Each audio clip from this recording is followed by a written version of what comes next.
What's going on, everyone, and welcome back to Infinity University Hustle. I'm Xenji, and today we're going to simplify budgeting with a system that works.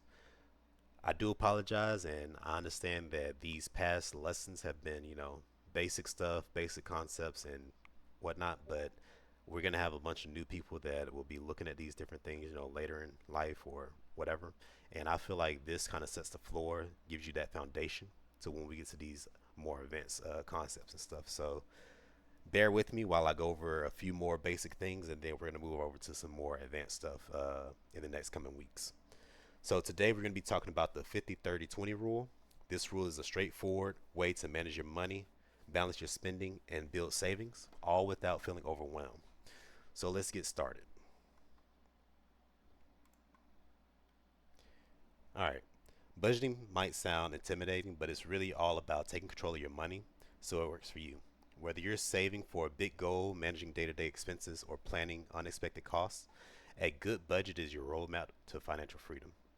Today, we'll break down the 50/30/20 rule, an easy framework to help you allocate your income in a balanced, effective way. So, what exactly is the 50/30/20 rule?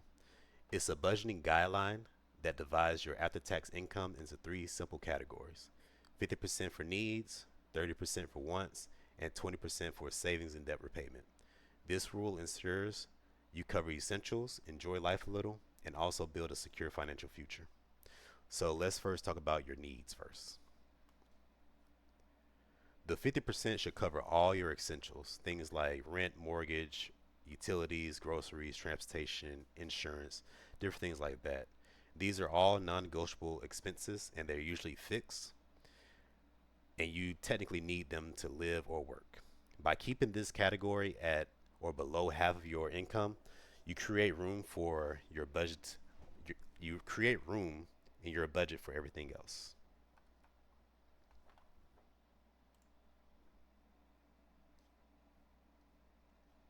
Now let's talk about the wants. These are your discretionary expenses, the fun stuff. It includes dining out, entertainment, hobbies, just anything fun that you like to do. It's pretty much just non-essential stuff that you like to do. I personally like to switch this with my 20% category and actually put my 30% for savings and investing. But everybody has their own way of doing things. This is more so a simplified, basic way that pretty much everybody uses. But I like to tailor it to my own way. But you can do your own thing, tailor how you want. But for the most part, 50% needs, 30% wants, 20% savings. But anyways, the key here for the wants is balance. Enjoy life, but make sure these expenses don't crowd out your essential needs or your savings goals. Okay?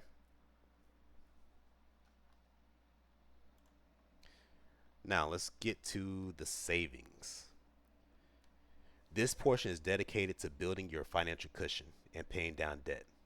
This includes contributions to emergency fund, retirement savings, investments, and any other extra payments towards loans.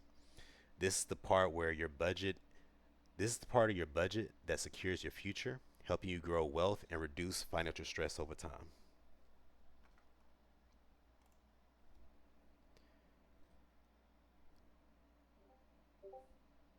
Now let's talk about how you would calculate this.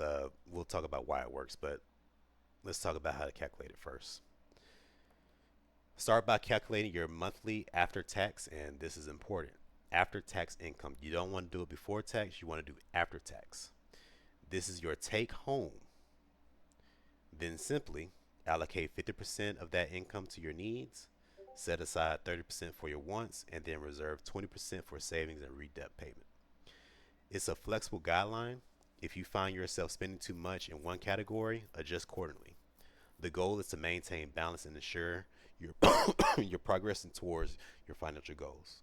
And that's really the key. You want to really be make sure that you have a balance, because if you're more so just not having fun and stuff like that, you're just straightforward, hey, save, save, save, invest, invest, invest.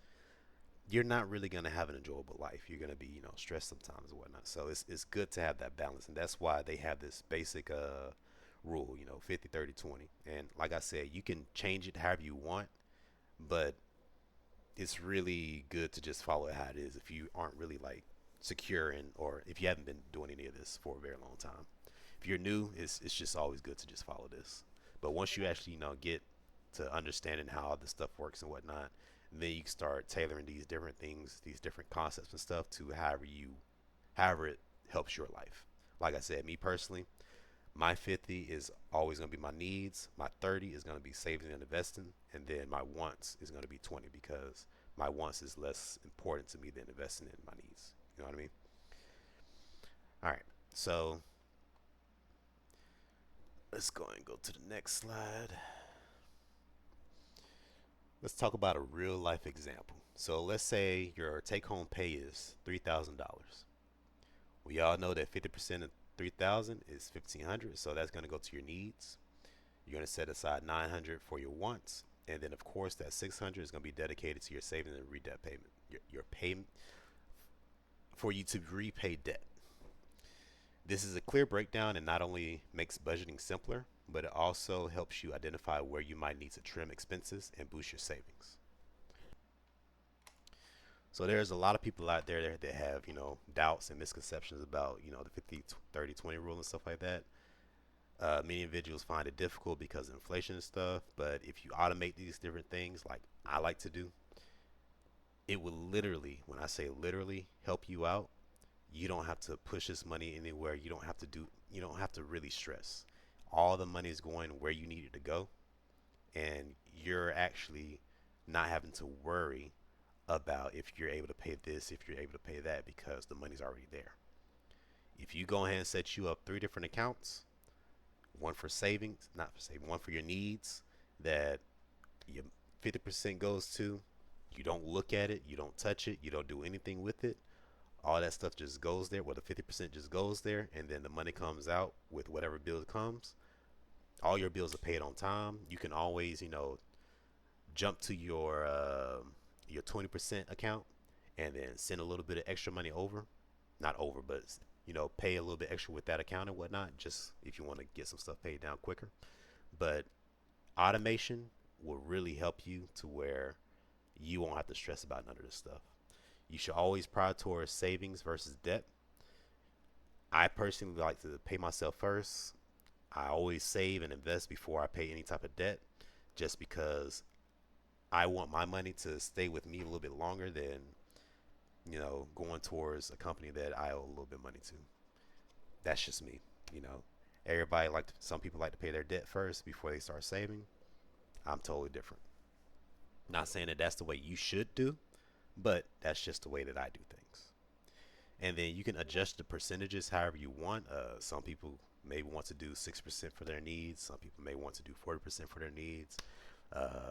20% for wants like me, and then 30-40% for savings and investing.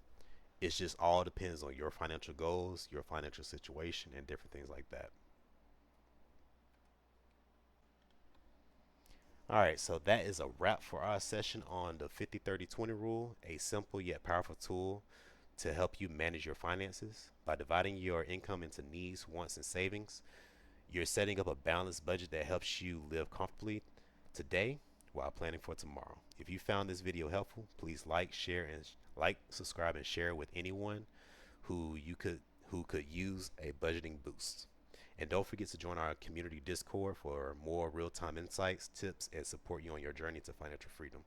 We do a lot more trading and stuff like that inside the Discord, but I leave that to my brother and some of the people on his team, and then I work on more so the long-term investing and whatnot. So you can join in with us, learn a lot, and like I said, let's build wealth together. Thanks for watching, and I'll see you on the next lesson. Peace.